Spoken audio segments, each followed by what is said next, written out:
There's a lot of guys that you may have issues with on your team, but at the end of the day, everybody's there for one thing, and that's to go out and go win games.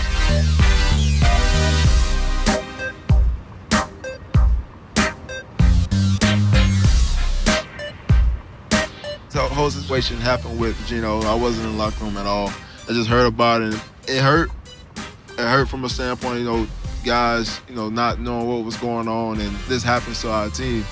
The only thing that we get out of it from the media and everything else, we are the same old Jets. We dysfunctional, we this, and that's something that, when you look at the media, man, you don't want that. You want to see stories about, how this team has changed. It's a new era with Coach Bowles. It's different things going around, and this is one of the hardest things he had to deal with.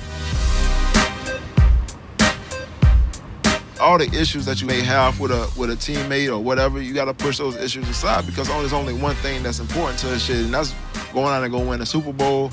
Early in my career, I never really cared if you was on my team if you played receiver. So I treated it like you or somebody else anyway. So I line up against them, be like, well, I don't give a damn about you. I don't care if you're on my team, whatever. That's how I treated it. But now as I've grown, I can't be that kind of person because I got to make sure they're healthy to come out and come help the team at the same time. I think when you mature, I think it happened with age. You learn your lessons from previous stuff that may happen in your career that you take for granted. Like, man, everybody knows my story from my rookie contract. I blew through it.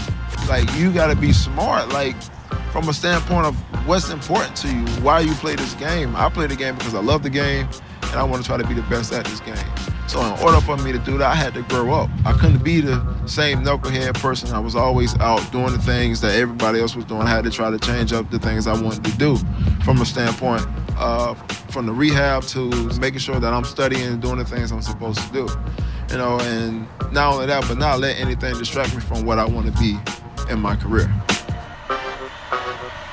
I would say the dumbest thing I spent money on was probably buy my house in Atlanta when I was never there. My smartest purchase is buying my Prius 2 years ago. I can drive my car around every single day and not really have to fill up my gas tank for about a week and a half. You're free, man. You're taking care of the environment.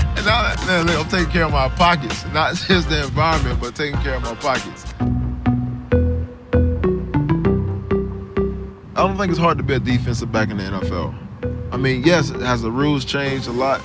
They're changed a whole lot. You can't even touch or breathe or put a feather on a receiver's shoulders to the point they won't call a flag. Honestly, the rules change is all about offenses going out and score points. Everybody wanted to see Tom Brady throw touchdowns, Peyton Manning throw touchdowns. It's all about the offensive guys going out and throwing the ball and catching the ball, scoring touchdowns, having celebrations, and the crowd going wild. That's what it's really all about. The NFL, like we say, it's a branding. It's all about trying to make more money, get more viewers, and to go from there. When I was a kid, the one thing that we used to do is go out and go to the sugarcane fields and chase rabbits. And it was just something to do. If we caught them, just knock across the head and keep going.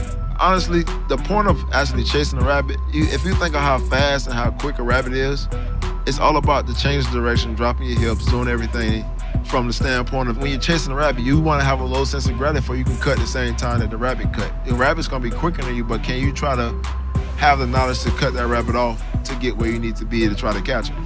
You talked to Coach Bowles about instituting some rabbit chasing? No, too old. We too old. Would it help the Jets at home? Listen, man, there ain't no rabbit chasing going on. Ain't no talking to Coach Bowles about going to go chase no rabbits.